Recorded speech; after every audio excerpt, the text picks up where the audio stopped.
दोस्तों आज के मौजूदा दौर में जो सरकार है, आप मौजूदा दौर में बस इतनी सी बात कह दीजिए कि मैं देश हित में सोचता हूं, देश हित में मैंने वोट किया है। तुरंत आपको ये घोषित कर दिया जाएगा कि आप बीजेपी सपोर्टर हैं, आप अंधभक्त हैं, आप ऐसे हैं, आप वैसे हैं। तुरंत घोषित कर दिया जाता है। मतलब मानते हैं लोग कि देश हित में बात करोगे तो आप बीजेपी वाले हो। बाकी ये क्या है, इनको बताने की और समझाने की जरूरत नहीं है। तो कुछ दिन पहले प्रीति जिंटा ने यही चीज ऐसी कुछ लिखी थी सोशल मीडिया पर कि जैसे ही आप देश हित में बातें करोगे, आपको अंधभक्त घोषित कर दिया जाएगा, आपके तरह तरह के टैग लगा दिए जाएंगे। और उसके बाद से इस देश में बहुत सारे लोग भड़क गए हैं, क्योंकि कुंभ गई हुई थी, महाकुंभ, प्रीति जिंटा, और वहां पर भी सत्यम शिवम सुंदरम और महाकुंभ के अच्छे एक्सपीरियंस के बारे में बात की है। तो बहुत सारे लोगों को बुरा लग गया। कुछ लोग इतिहास लेकर आ गए कि 10 करोड़ का लोन बकाया था, जिसे बीजेपी सरकार की तारीफ करने के चलते प्रीति जिंटा का लोन माफ कर दिया गया।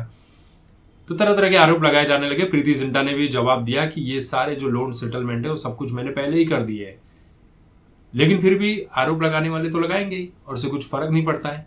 तो के भाई साहब एक और ट्वीट उठा लेके चले आए इनका, प्रीति जिंटा का साल 2013 का, जिसमें प्रीति जिंटा ने लिखा था कि इस देश में भ्रष्टाचार, महंगाई, शिक्षा, गरीबी, सड़कों के बारे में, महिलाओं की सुरक्षा के बारे में, इन सब के बारे में बात करने की जगह पर हम धर्म की बात कर रहे हैं। तो ये जो था, देश की सुरक्षा वगैरह की भी बातें कर रही हैं। तब देश में कितने बॉम्ब ब्लास्ट और आतंकवादी घटनाएं हुआ करती थी, हम सब जानते हैं। तो जो उस दौर में कहा, उसको क्या कि आज उठाकर लेकर आ रहे हैं ताकि प्रीति जिंटा के ऊपर निशाना लगाया जा सके कि देखो ये अंधभक्त है, ऐसी है, वैसी है। तो देश में तब वो चीजें चल रही थी, न ढंग की सुविधा मिल रही थी, देश में आए दिन बमबारी हो रही थी, आतंकवादी घटना हो रही थी, भ्रष्टाचार अपने चरम पर था, महंगाई अपने चरम पर थी। महंगाई देखो, कोई भी सरकार, मैं तो कह रहा हूँ बीजेपी सरकार भी कम नहीं कर सकती है। इतना तो मैं एक्सेप्ट करता हूँ, आप तो वो भी एक्सेप्ट करने के लिए नहीं है। कोई भी सरकार महंगाई कभी कम कर ही नहीं सकती है। आप जो 10 साल 20 साल पहले सैलरी पाते थे, समझो 10,000 की सैलरी थी, तो क्या आज भी आप उस सैलरी पे काम करेंगे या उस सैलरी में खुश हो जाएंगे? सैलरी तो आप भी ले रहे हैं 50,000 की। तो चीजें बढ़ती है, आपको सिर्फ वही बात करनी है। महंगाई देखो कोई सरकार कम नहीं कर सकती है। बाकी आप सुरक्षा की बात कर लीजिए, वो मिल रहा है सुरक्षा। आतंकवादियों से बॉम्ब ब्लास्ट जैसी घटनाएं रुकी, आपको नेशनल हाईवेज अच्छे मिल रहे हैं। कुछ कुछ जगहों पर जहां दूसरों की सरकार है, वहां पर सड़कों का तो बेड़ा गर्क है ही है।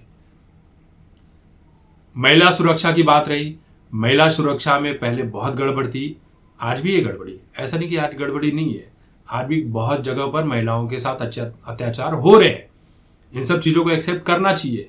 एकदम ही नहीं बोलना चाहिए कि नहीं नहीं भाई, बीजेपी सरकार में सब ही अच्छा है, महिलाओं के साथ कोई अत्याचार नहीं हो रहा है। हो रहे हैं। सरकारें हर जगह नहीं पहुंच सकती, लेकिन हाँ, सरकार को एक ऐसा कदम लेकर जरूर आना चाहिए कि कोई रेप जैसी घटना करने से पहले, चोरी करने से पहले, देश के खिलाफ बोलने से पहले एक बार नहीं, 2 बार नहीं, 100 बार नहीं, करोड़ों बार सोचे। तब जाकर इस तरह की घटनाएं रुकेंगी, चाहे कोई भी सरकार हो। इन सब चीजों पर काम करना चाहिए। लेकिन कुछ लोगों का काम ही है सोशल मीडिया पर प्रोपेगेंडा फैलाना, और जब उसके ऊपर बात करोगे तो कहेंगे कि हिंदू मुस्लिम वाली नफरत फैला रहे तू।